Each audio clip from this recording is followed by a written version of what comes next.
सर्वोदय शास्त्र की बहुत कुछ परफेक्ट बातें हैं, सच्चाई है। नाभि केंद्र में सारे शरीर, संसार का सार शरीर है और शरीर का मैं नाभि केंद्र है, नाड़ी तंत्रों का। इसमें से 7200 नाड़ियां और छोटी मोटी तो बहुत, उसमें 11 नाड़ियां मुख्य, आंख नाक की 10 इंद्रियों का तरफ 10 नाड़ियां जाती है और 11वां सूक्ष्म रीढ़ की हड्डी से जाती। उससे जो श्वासोश्वास चलता है, तो आप श्वास लेते छोड़ते से भी जीवनी शक्ति लेते। ग्रह, नक्षत्र और वातावरण और वायु से आप बहुत कुछ ले रहे हैं और बहुत कुछ कचरा छोड़ रहे हैं। तो शिव सर्वोदय अपने आप में बड़ा पूर्ण शास्त्र है। उसकी लंबी चौड़ी व्याख्या मैं नहीं करता हूँ और लंबा चौड़ा फलश्रुति नहीं सुनाता हूँ, लेकिन वो जैसे सूर्य का और चंद्र का दरिया पर प्रभाव पड़ता है, पूर्णिमा का, अमावस्या का, भरती और ओट सर्वविदित है और तिथि के अनुसार सागर में रोज भरती ओट पौना पौना घंटा पीछे होती जाती है। ऐसे आपके शरीर पर भी असर पड़ता है शिव सर्वोदय का। दाहिना नथुना चलता है, उस समय आपकी मानसिक स्थिति और होती है, और बायां नथुना चलता है तो मानसिक स्थिति और होती है। और दोनों नथुने कभी कभी साथ में चलते हैं जब अदला बदली होती है, घंटे सवा घंटे में अदल बदल होता है। तो दायां नथुना चलता है, उसे कहते हैं सूर्य नाड़ी, और बायां चलता है उसको चंद्र नाड़ी बोलते हैं। चंद्र नाड़ी चलती है उस समय शांति, आनंद, सहिष्णुता, माधुर्य और पेय पदार्थ सफल होते हैं। और सूर्य नाड़ी चलती है तो उसमें साहस के काम, चंचलता के काम, निर्णय के काम ये हो ले जाते हैं, और उसमें खाद्य पदार्थ सफल होते हैं।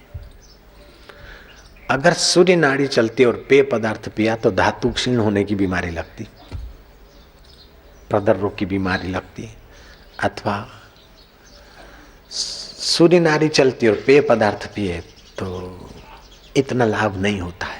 इसलिए जानकार साधक और जोगी पेय पदार्थ जब पीते हैं तो सूर्य नाड़ी बंद करके चंद्र नाड़ी चलती तब पीते हैं, बहुत फायदा उठाते। खाद्य पदार्थ खाओ, चंद्र नाड़ी चल रही है तो उस समय थोड़ा सा भी खाओ तो पचेगा देर से, और सूर्य नाड़ी चलती है तो जरा मजबूत भी खाओ तो पच जाएगा। लक्कड़ हजम पत्थर हजम, उसका मतलब ये नहीं कि लक्कड़ पत्थर जैसा खाओ, कहने का थोड़ा तात्पर्य समझना है। लेकिन जब दोनों नाड़ियां साथ चलती है, थोड़ी देर के लिए चलती, उस समय ध्यान भजन बहुत बढ़िया होता है। तो प्राणायाम जो कराते हैं वो इस कला को जानते कि प्राणायाम करते तो सुषुम्ना मिल जाती है, सुषुम्ना मिलती है तो बस ध्यान भजन का रंग लग जाता है। बातें तो बहुत छोटी छोटी लेकिन फायदा बहुत बड़ा होता है। थोड़ी सी असावधानी हानि बहुत कर देती है और थोड़ी सी सावधानी फायदा बहुत करती। 1972 में अमेरिका ने रॉकेट छोड़ा शुक्र पर। रॉकेट छोड़ते समय माइलेज का गणित लगाना पड़ता है, और गणित में प्लस और माइनस के चिन्ह भी लगाने पड़ते। करोड़ों करोड़ों डॉलर खर्च हुए। 1 करोड़ डॉलर बराबर 32 करोड़ रुपए। मैनपुर अमेरिका के लोग सुन रहे हैं? ऐसे कई करोड़ डॉलरों का रॉकेट छोड़ा गया। 1972 की बात है। और वो रॉकेट फला शुक्र ग्रह को जाएगा, फिर ये होगा वो होगा, लेकिन सारा गणित उनका उल्टा पड़ा। करोड़ों करोड़ों डॉलर तो बर्बाद हुए, लेकिन वहां के विज्ञानी विश्व भर में बदनाम भी हुए। अमेरिका के विज्ञानी अभी तक उनको उस विषय में सिर नीचा दिखना पड़ता है।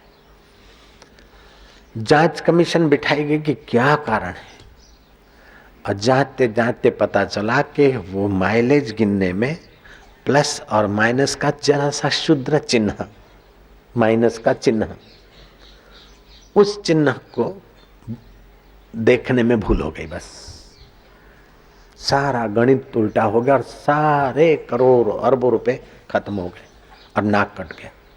प्लस माइनस को देखने की लापरवाही का जरा सा दोष इतना बड़ा खतरनाक परिणाम लाया। इसलिए व्यवहार में बड़ी सावधानी होनी चाहिए। खील न ठुकाई, घोड़ा गिरा, सैनिक मरा और देश हारा। फौजी था, उसके घोड़े की नाल की कील निकल गई थी। किसी ने कहा ठुका दे, बोले आज ठुकाता हूँ, आज ठुका। इतने में देश पर हमला हो गया। राजा ने दिया चिट्ठी लिखकर, सेनापति को ऐसा ऐसा बोलो, ऐसा ऐसा करो। घोड़ा भगाया, नाल हिली हुई थी, कील नहीं ठुकी थी। दूसरी नाल निकली, नाल पूरी निकल गई, दूसरी खील निकली, नाल निकली। घोड़ा गिरा, मरा घोड़ा, सैनिक गिरा, फ्रैक्चर हो गया। वो लाचार होकर पड़ा रहा, देश हार गया। खील न ठुकाई, घोड़ा गिरा, सैनिक, घोड़ा मरा, सैनिक गिरा, देश हारा। वाटरलू युद्ध में नेपोलियन का सेनापति 10 मिनट लापरवाह हो गया आने में। युद्ध कला में कुशल, लेकिन 10 मिनट की असावधानी सेनापति की कारावास में पहुंचा दिया साहब को। ऐसे ही आपकी भी जीवन जीने की कला में असावधानी रहेगी तो मरने की कला में भी असावधानी रहेगी।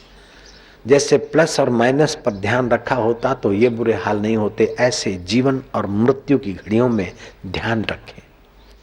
मरते समय मौत हो रही है तो ये याद आए, वो याद आए, इसका क्या होगा वो नहीं करो। मौत किसकी हो रही बस उतना ही देखते रहे तो मौत की आर्ट में सफल हो जाएगा, मरने से बच जाएगा। बोले महाराज मरने से बच जाएगा? कई साधु लोग तो मरते, बड़े बड़े संत भी मरते हैं, तो मरने से कैसे बचेगा? मरने को देखा तो जानेगा कि मौत मेरी नहीं होती, मृत्युमय पंचभूतिक शरीर की मौत होती, मेरी नहीं होती। तो अमरता का अनुभव हो जाएगा। अमरता का अनुभव होगा तो फिर जन्म ही नहीं होगा तो मरेगा क्या? मुक्त आत्मा हो जाएगा। मौत से भागने से कोई मौत से नहीं बचता है, लेकिन मौत जिसकी होती है उसको देखे और मौत जिससे दिखती है उसको मैं रूप में मान ले, मौत से बच गया। प्लस माइनस जैसी सावधानी है, लेकिन जो जीवन भर सावधानी से जीता है वो ही मरते समय सावधानी से मरता है।